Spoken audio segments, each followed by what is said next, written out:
Always follow the money. That's what I always say. You always follow the money. Yeah. This is Follow the Money with Mitch Moss and Paulie Howard on VSiN. Yes, here we go. Follow the Money. VSiN, the Sports Betting Network, live from Circa, Sirius XM Channel 158 on a Football Friday. Great show, busy show coming up.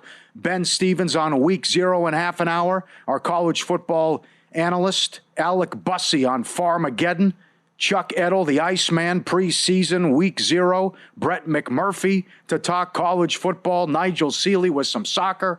3-1 last week. Got a busy program coming up with good preseason action and a lot of movement. Padres, Dodgers, Yankees, Red Sox. Scott Seidenberg along for the ride. Good to see you. How you doing, friend? What's going on? I'm feeling good because coming off a big night in NFL preseason last night, cashing some tickets, feeling good about tonight's games, and I'm reacting to all the movement, Paulie. We have seen so much line movement, as expected here with a lot of NFL preseason games, but we're also seeing line movement on regular season openers as well. I'm fascinated by all this stuff. Yeah, so you had it right last night. I should have seen this. The Patriot money came late.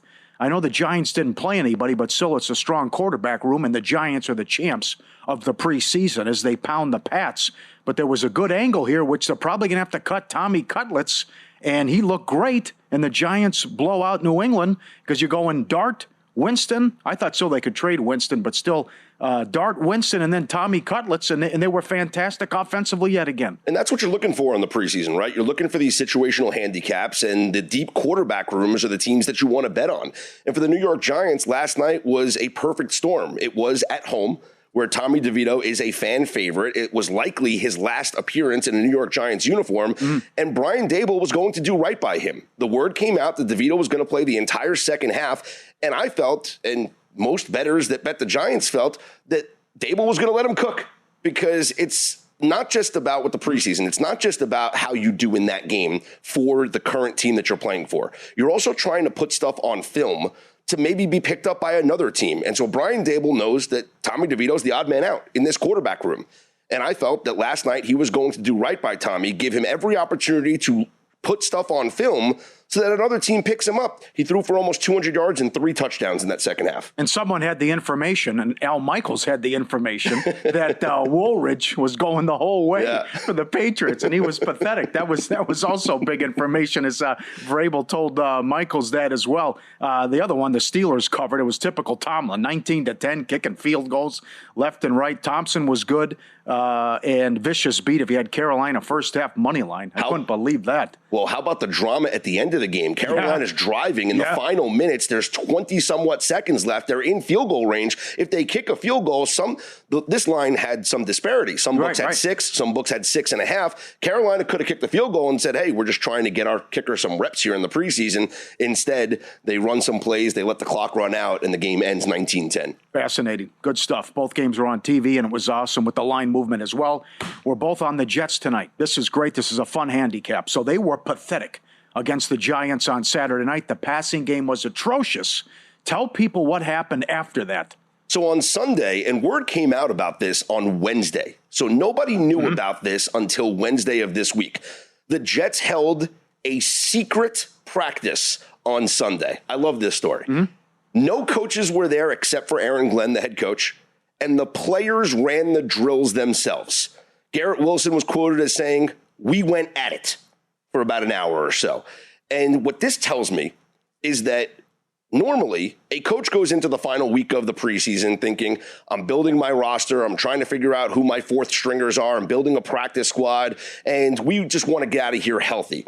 But Aaron Glenn was so bothered by the Jets' performance on Saturday night against the Giants that he made his team practice on Sunday behind closed doors, no media invited. They lied about it. They said it was just a private little walkthrough, and I think it signals that he's coaching to win this game tonight, and the players will respond tonight for Aaron Glenn, and we've seen this line move here at Circa now. The Jets are up to a 3-point favorite, Paulie. You can lay a half in the first half at Circa. There's ones at other spots if you want to do first half. So I'm with you with the Jets as well, and Philly's defense has been awful in the preseason. They don't care, the champs. And I'm with you that the Jets and Glenn trying to get this one And there is 1, 2.5 out there if you would like on this game coming up. I also like the Cowboys. Atlanta doesn't care. We've been over this again. Raheem Morris is 0-5, coach of the Falcons in the preseason. It's no Penix. It's no Cousins. Emory Jones is gone. Concussion, let go. And it's going to be Easton Stick for Atlanta. Now, again, the guy got me last year, week 18. I couldn't believe it. Joe Milton looked like Tom Brady out there, but he's been awful for the Cowboys. But can Dallas cover the 2 tonight? I think they can against an Atlanta team that doesn't care. I like maybe Dallas in the second half. Okay. Because who's likely going to play at quarterback in the second half for Atlanta? Newly signed Ben DiNucci. They picked up Benny. That's right. Who's been there for a week. Yep. So it's kind of like what we saw from the Panthers last night, where Bryce Perkins comes in on Monday. Now he's playing in a preseason game on Friday. Yeah. Ben DiNucci comes in this week, and now all of a sudden he's going to play in the bulk of the time, maybe in the second half for the Falcons here. So I'm not going to trust that. It's going to be a very bland playbook, obviously, because he doesn't know the playbook. He's only been there for a couple of days.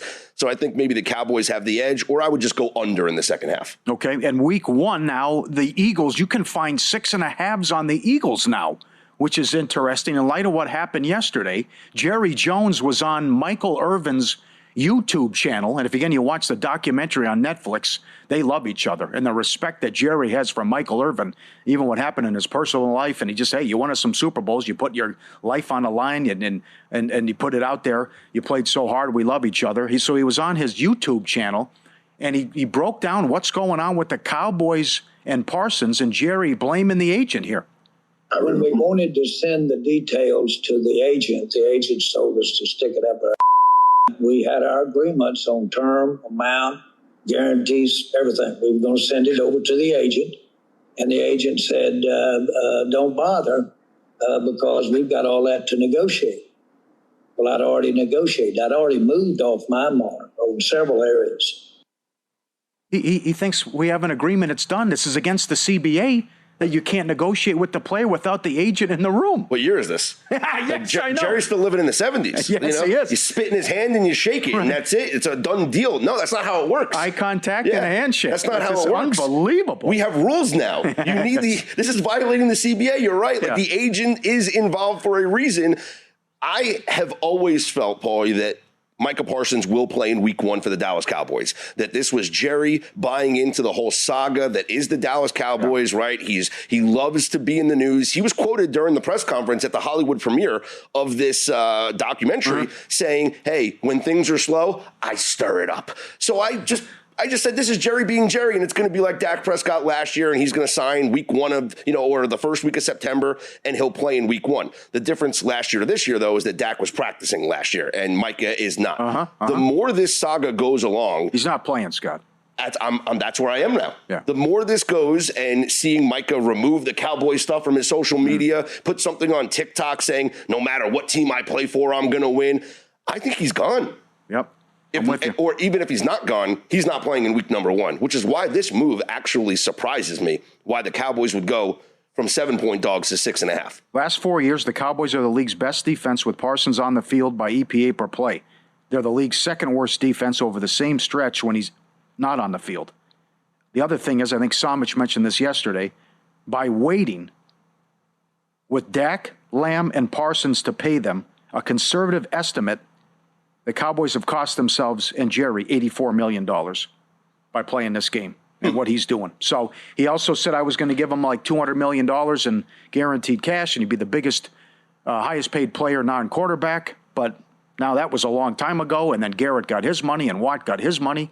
So it's ugly here. And then what you said, how Parsons reacted as well, and Jerry went on. Jerry just blamed the agent for 15 minutes straight with Michael Irvin, saying, hey, what's the problem? We worked everything out. You just sign on the line that is dotted. I'll fax it over. And the guy says, go pound sand.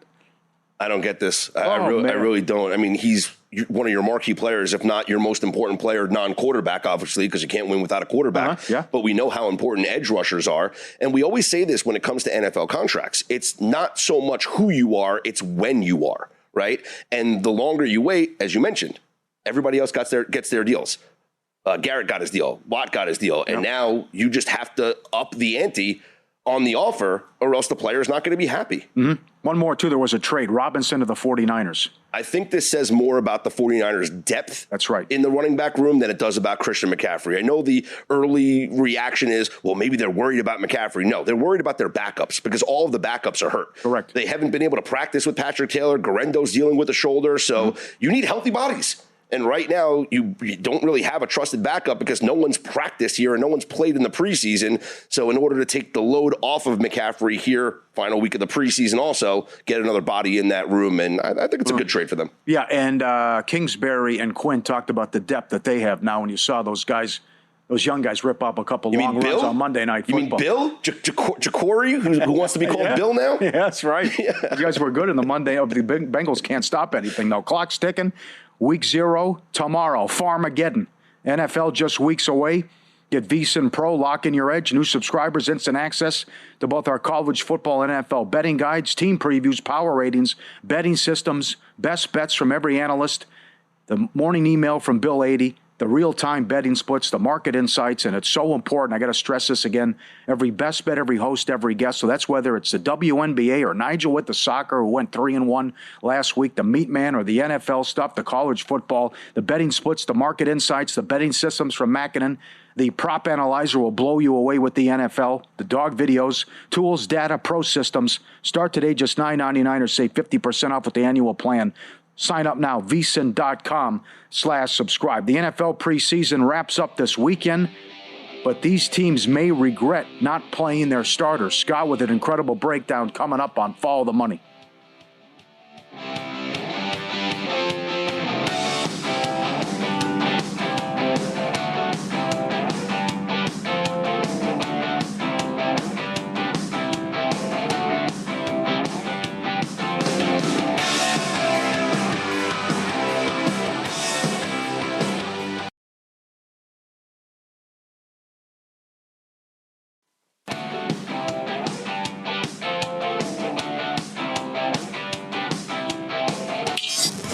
This is Follow the Money on VSiN.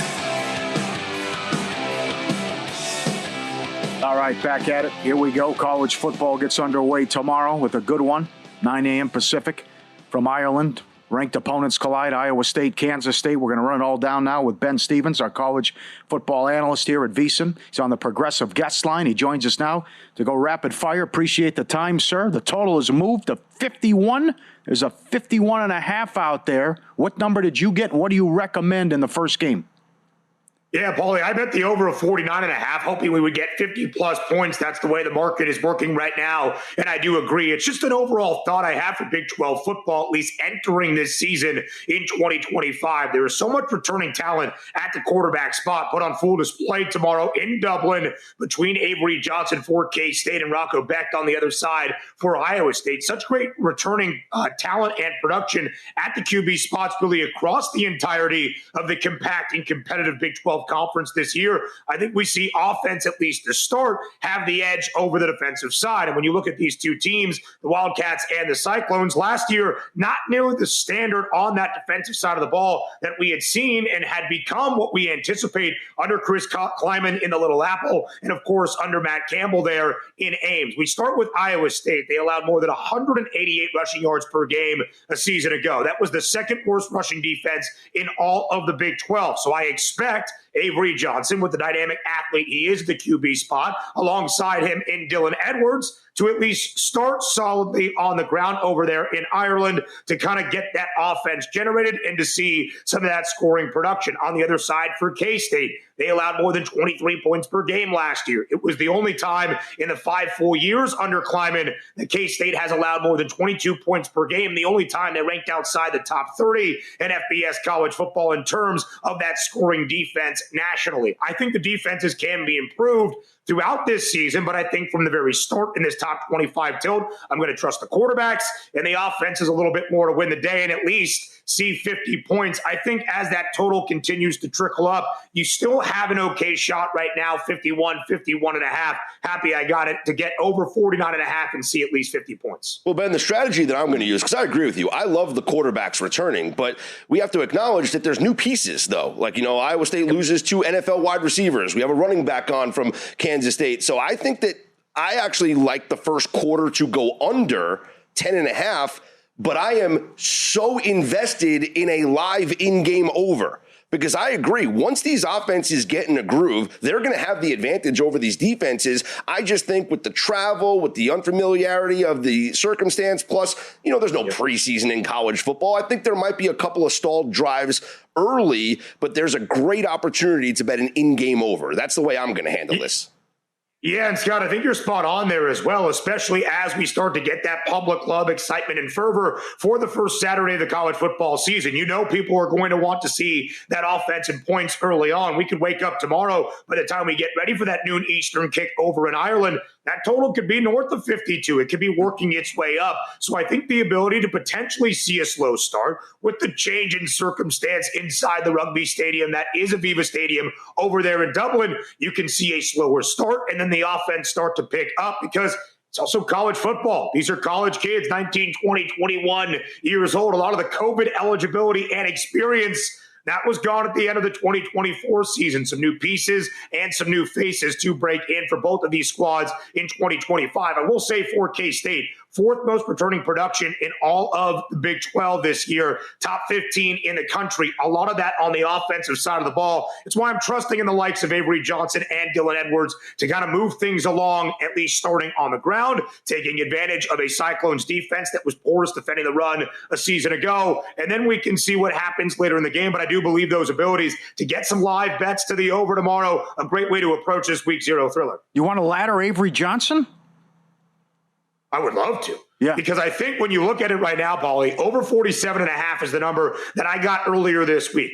Avery Johnson was a quarterback last year that I thought had some Heisman value in the preseason betting markets. He didn't live up necessarily to that high billing in the preseason, but still ended up with a great season. And you saw some of that both through the air and especially on the ground, including in Farmageddon a year ago to end out November against Iowa State. 6 games last year for Avery Johnson with at least 10 carries on the ground. In all 6 of those games, he had at least 57 yards, averaging 74 on the ground, including against that bad rushing defense of a year ago in those Cyclones. So I think Avery Johnson will be one of those consistent pieces for Chris Kleiman and the K-State offense to trust at the very start. I think you go over 47.5. You could get 50, 60 plus, all of that in the realm of possibility for Avery Johnson. And one of the things, of course, guys, that you both know, in college football, a quarterback's rushing yards prop can be a little murky and dicey at times because sack yardage is taken out of that rushing yards number. Not the same thing as it is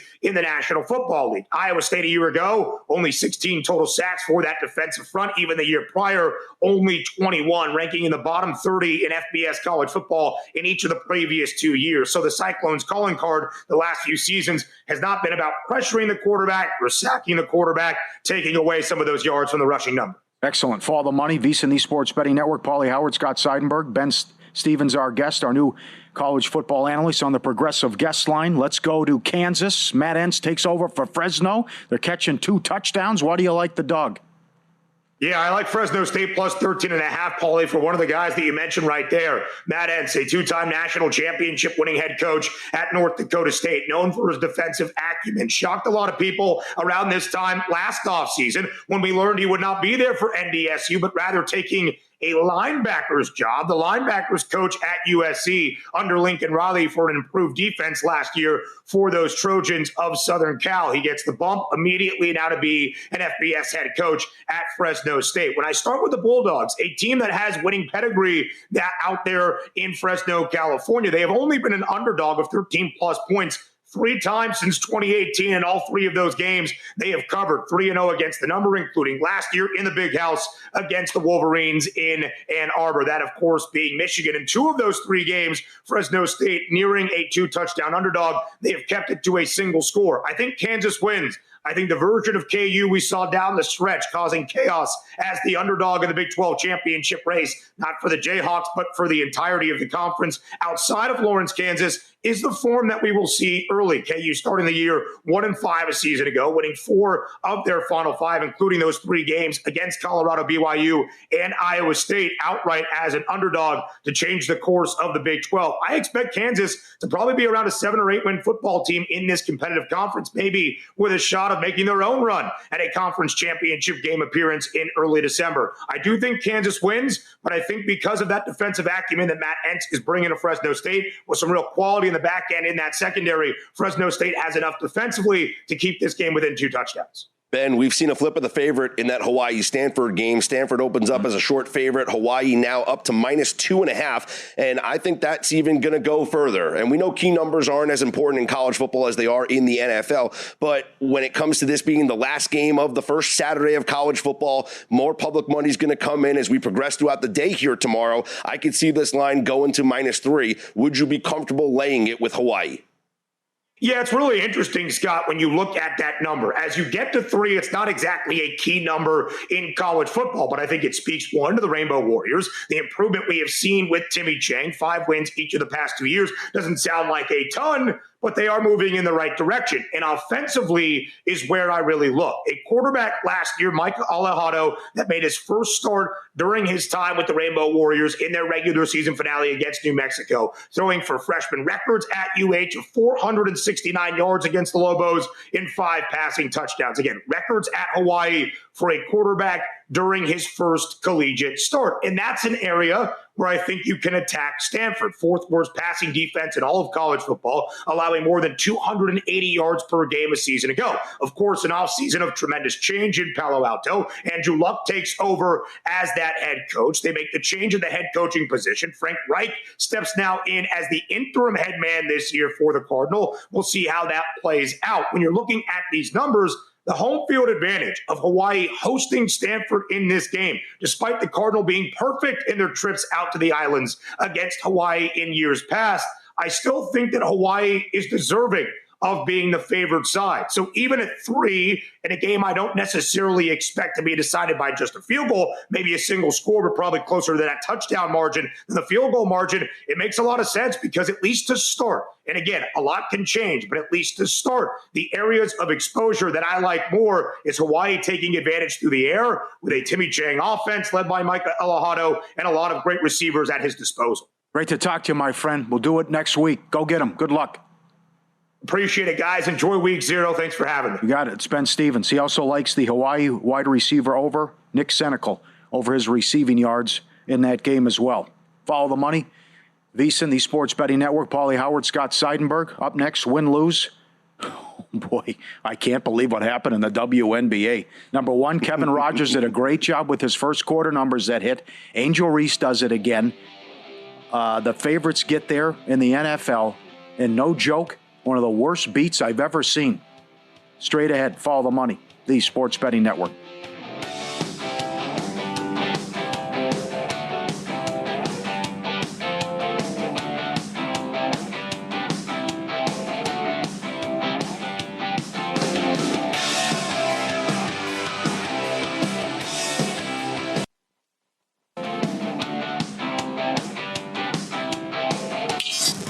This is Follow the Money on VSiN.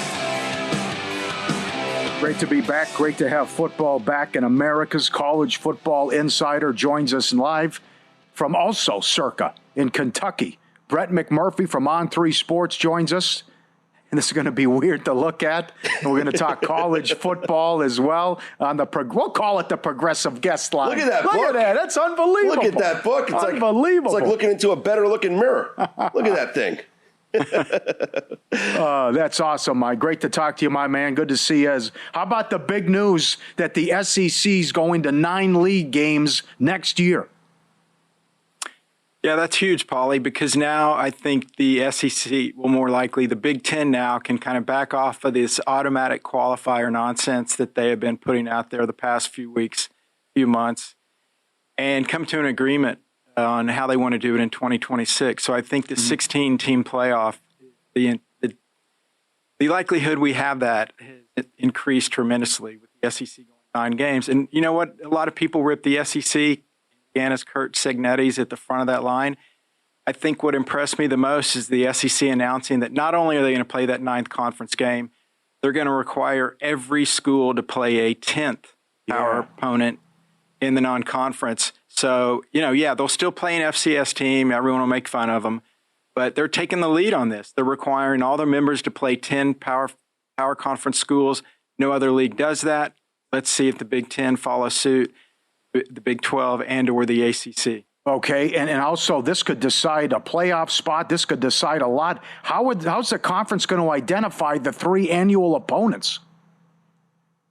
Yeah, Paulie, they actually have like 2 consulting analytic firms that basically have dove into the numbers of the past historic rivalries, how good teams have been in different phases going back a certain number of years. And they're trying to make it as balanced as possible. Mm-hmm.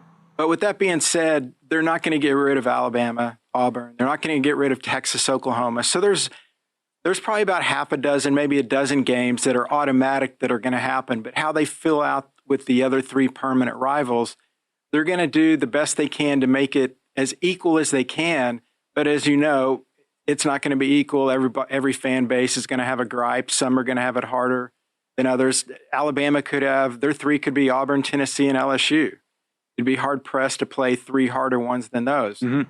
Arkansas could be Texas, Oklahoma, and Texas A&M. I mean, that's a tough threesome right there. But they'll do it. But the good news is for the SEC fans, you'll get to see every team in the conference come through your stadium at least once every 4 years. And you'll see a lot of teams play each other now, where in the past, I think Georgia and A&M only played, I think, once, if I'm not mistaken, since A&M joined the conference. And that's been, a long, long time. So that'll correct a lot of those odd issues with the schedule. I'm glad you brought up some protected games, Brett, because one of the things that concerns me the most about all this conference realignment and the ever-changing landscape that is college football is that we're losing these historic rivalry matchups. I mean, Farmageddon is going to be in Iowa, is going to be in Ireland here tomorrow, mm-hmm. and this rivalry's been going on forever, and in a couple of years from now, we're not going to have this game. So that's my biggest concern, is that with all of this realignment, we're going to lose out on these traditional rivalries. Yeah, there are obviously a lot of negatives for conference expansion, but once you get to 16, once you get to 17 with the ACC, once you get to 18, yeah, you simply can't play everybody. And, that's the good news with the SEC, with the 16 teams going to a 9th game. They will be able to rotate everybody in every 2 years. And then every 4 years, at least you'll get to see a specific team come onto your campus. So that's the good news. The bad news is for some of these other conferences that are bigger, that's not going to happen. And then you get into comparing, who's got the better resume. And, a lot of times it depends on the draw you got. Did you get an easy conference draw, or did you get, the schedule from death that Florida seems to get every year? 7 preseason top 25 teams on their schedule. Oklahoma also 7 preseason top 25 teams on their schedule. And then you've got other teams. Clemson has 1. So hopefully this will equal the schedules a little bit more, so it will be easier, a little bit easier, not much easier, but a little bit easier to kind of compare these teams if they're playing more comparable schedules and comparable opponents. Mr. College Football Insider Brett McMurphy, our guest, live from Circa in Kentucky. Are you buying the Arch Manning hype? No. Am I buying a Heisman ticket of Arch? No. I mean, I'm buying the hype. He's going to be very good. Okay. The problem is, Paulie, he's been built up so much he can't live up to it. Well said. Like Paul Feinbaum said he's the best quarterback since Tim Tebow. I mean, I'm waiting for Feinbaum to go on and say that Arch is going to win 4 Heisman trophies. He said everything but that. Yeah. Bring back Bino Cook, rest in peace. I mean, give me a break. And the issue with that, it's not fair. I think the kid will be very good. But again, I think like anything else, when you are picked and put on top of something, what happens? Everybody tries to tear you down. Everybody tries to knock you down. I'll say this. I see him there at 650 to win the Heisman. If they win at Ohio State, I guarantee you that'll drop to 3-1. Yes. I guarantee it. But here's a little stat for you. Yeah. Don't waste your money on that. It's been 11 years since the preseason Heisman Trophy favorite has actually won the Heisman Trophy, and that was Marcus Mariota at Oregon in 2014. So I don't think Arch is going to win the Heisman. Not that he deserves it. I just feel like he won't be able to live up to that. And I also don't think Texas will win the national championship. 19 of the last 21 years, the preseason AP number one team has failed to win the national championship. Well, congrats, Texas. You get your first number one preseason ranking in school history. Now you got to try to, upend history by becoming only the third team in the last 22 years to win it from the number one ranking at the outset. Right, one of the teams that I'm extremely high on this year is Clemson. And we saw a little bit of a disparity between the coaches poll and the AP poll, where the AP has them fourth. Coaches had them a little bit lower than that. We know about the returning production. We know about the quarterback. We certainly know about the coordinator changes here. What's the ceiling for this Clemson team, and what's the floor? Is this a, lock to be a playoff team? And what do you like about their chances here to win a national championship? Yeah, I agree with you. They're projected to be favored in all 12 games. And I think more importantly, there's last year there was 15 teams that had win totals of 9 or higher. That now this year has dropped to 9. Part of that is because the schedules are more difficult, a lot more made for TV games. Well, of the 9 teams that are projected to win more than 9 games, obviously Clemson's one of those. Clemson is the only team of the 9 that does not play another team within the 9. So like Ohio State and Oregon are in there, but they play each other. Ohio State and Penn State are in there. Mm-hmm. They play each other. Clemson didn't play anybody in that top echelon. They will play only one ranked team currently right now, and that's South Carolina. And so, yeah, I do. Whatever the number is for them to win the ACC, absolutely, I would take that. I mean, the number's probably gotten out of hand on making the playoff. But no, I agree with you. I think Clemson can win it. They have the quarterback in Klubnik. They've got a lot of depth there. It's funny, Dabo has walked back a little bit from the no transfer portal. He's added some transfers in there.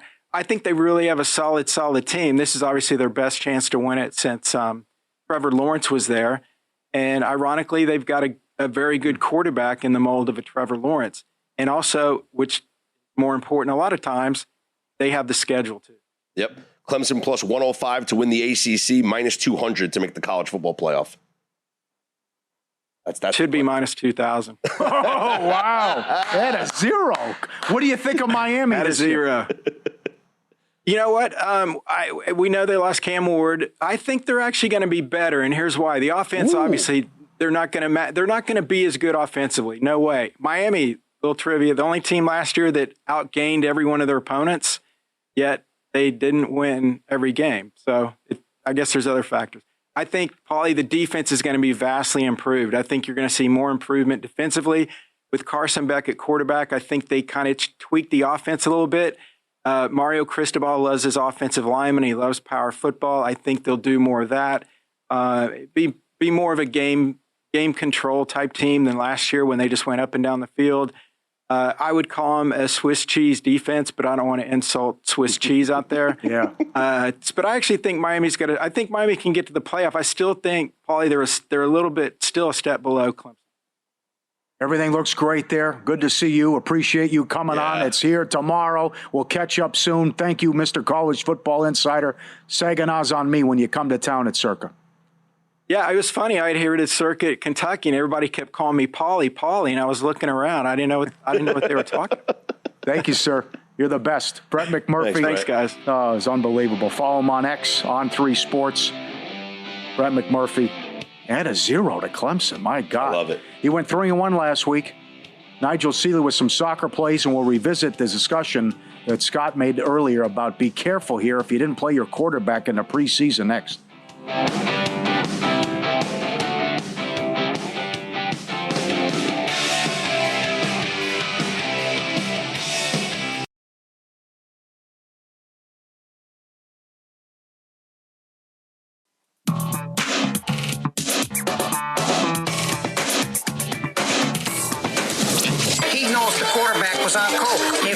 Was not These games are a burial, a blowout, a human lock.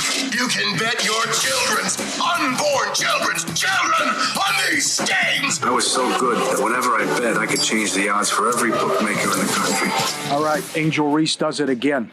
Flies over her points. 21 points in the win, 15-point dogs against the Liberty. She's gone over 11 of the last 12 or 12 of the last 13. It's too low, and they play tomorrow against Connecticut. They don't have a number right now up, but get ready tomorrow afternoon for the Chicago Sky and Angel Reese over points. She keeps going over points and going under rebounds.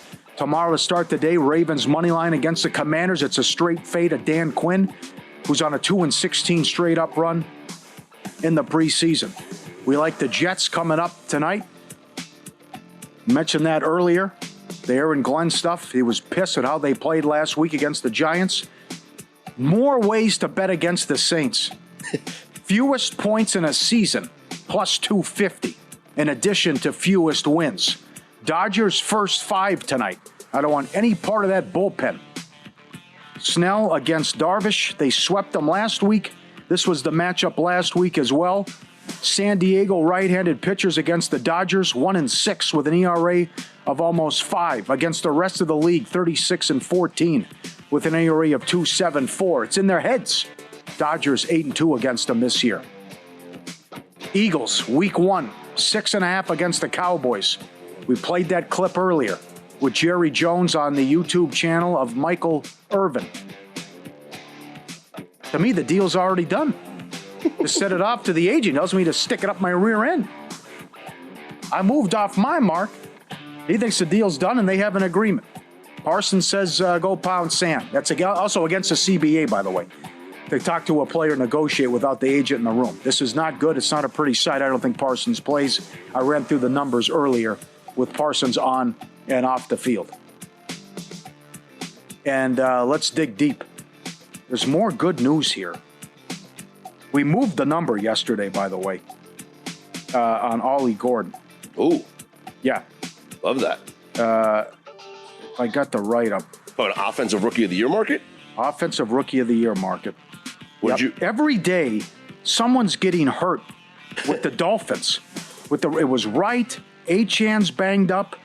So, damn, I can't find it now. But anyways, it was today's Palm Beach newspaper, whatever it's called, the Palm Beach Post. Mm-hmm. This guy, Samich made the case fantasy related, and he's right. You got to grab this guy. This guy could be the starting running back for the Miami Dolphins sooner rather than later. They love him. He's getting a ton of reps. He's had 21 touches in the preseason. He was 2,000 to 1. We gave him out yesterday. Now he's 1,000 to 1. Ollie Gordon, 1,000 to 1 Offensive Rookie of the Year. Nothing but great news coming out of Dolphins camp with this guy to coincide with the injuries. Okay. 100 for 10K? Ollie Gordon action? Yeah, big. All right. Big. Let's take a look at the baseball plays that I have tonight. We mentioned, well, first off, the Jets. We're both on the Jets. The Aaron Glenn motivation. He's coaching to win this game. Obviously bothered by their performance on Saturday against the Giants. Held a secret practice. Yep. Players-led practice on Sunday. No media invited. No assistant coaches. Just Aaron Glenn and his players. He wants his players to take accountability, and I think it shows tonight here against the Philadelphia Eagles. Major League Baseball, I'm going to be on the over in the Yankees-Red Sox game. I think you're getting a discount here because it's Max Fried on the mound, but Max Fried has been terrible lately. Yep. 4 or more runs allowed in 7 of his last 8 starts. I mean, that's not the Max Fried that we saw at the beginning of the season that was a Cy Young candidate. This is a different Max Fried right now. I'm going to take advantage of that, plus the Yankees' 8th worst bullpen ERA in all of Major League Baseball right now. So I'm going to go over 8.5 between the Yankees and the Red Sox. Plus, you never know. Like the Yankees, it was a 3-1 game going to the 9th against the Rays, and it still goes over 8.5 because their bullpen stinks. So you're never out of it when it comes to a Yankees over. I'm going to go with the Blue Jays in the first 5 innings. Shane Bieber making his first professional appearance. How about it? Since the Tommy John surgery. He pitched 2 games last year early for the Guardians before going down with the injury.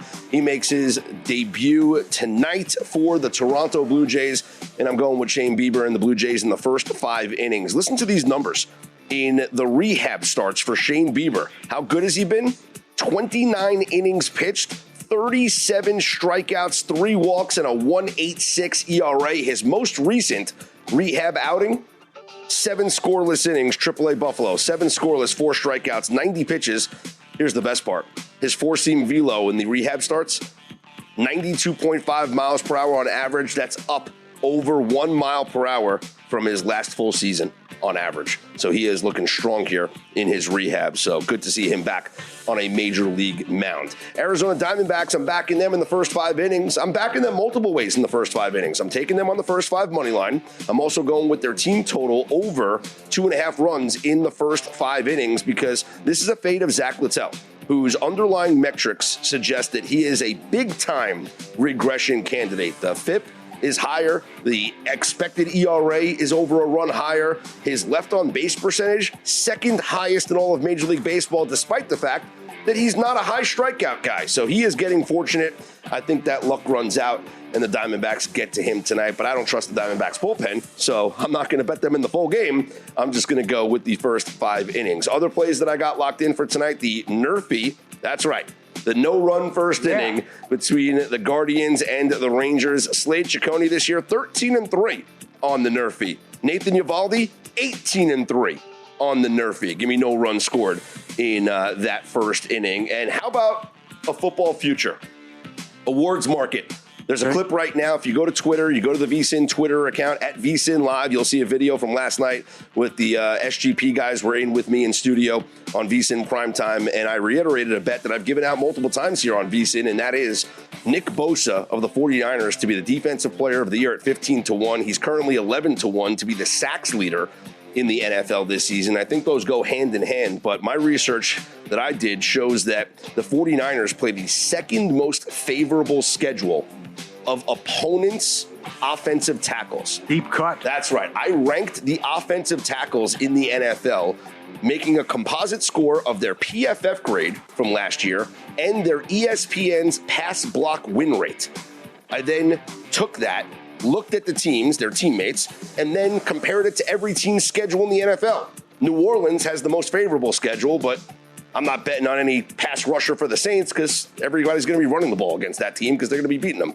But the 49ers, second easiest schedule of opponents' offensive tackles. Nick Bosa, 15-1, Defensive Player of the Year.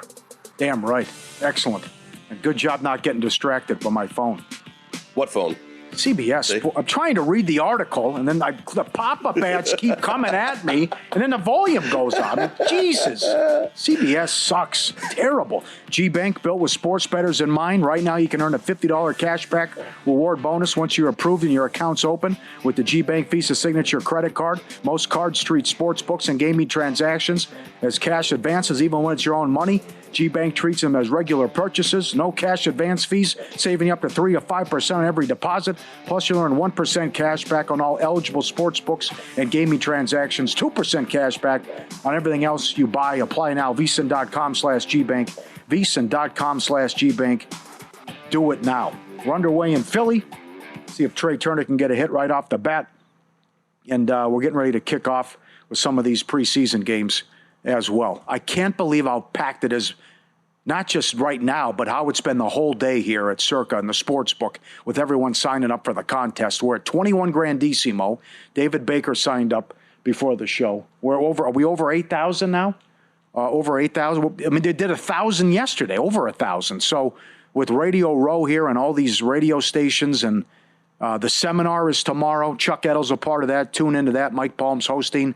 Mike Pritchard, Drew Dinsink, Whale Capper, Chuck Edel's part of that as well. That's tomorrow, so it's a fun weekend here at Circa, and it's just wall-to-wall action here with these proxies nonstop with people signing up with the contest. And it's going to be amazing. I mean, I'll be here all weekend with the Saturday and Sunday shows, and the action's just getting started because everyone's going to be excited about the preseason. Tomorrow, real college football games that matter. The standings count tomorrow. Yes. These games are for real. Week With 0 is upon us. Yeah. And how about the way to do it? Like, not only a game with ranked opponents, ranked conference opponents going at it. I'm going to go first quarter under 10.5, but live total over. Once we get that in-game total dropping below 50 or whatever, I'm going live total over. Are you surprised they both flew out Wednesday? No, because I think nowadays teams are trying to make everything seem as normal as possible. They don't want to go the week early and have to deal with the pomp and circumstance and everything like that. Yeah. Okay. Great job. That was fun. Thanks, Paul. All right. That was good job, Scott. Mitch back next week. Great job to the crew. Awesome job with the guests. Great with Brett McMurphy, Nigel Seeley, Chuck Edel, Ben Stevens, Alec was good as well. Bussy, the kid from Iowa, doesn't get the press. Bush Light either. Bush Latte. What do they call it? Bush Latte. Latte, yeah. Bush Latte. Bush Lattes. All right, excellent job. Have a good weekend. Cash some tickets. We're back Monday to break it all down on a full weekend.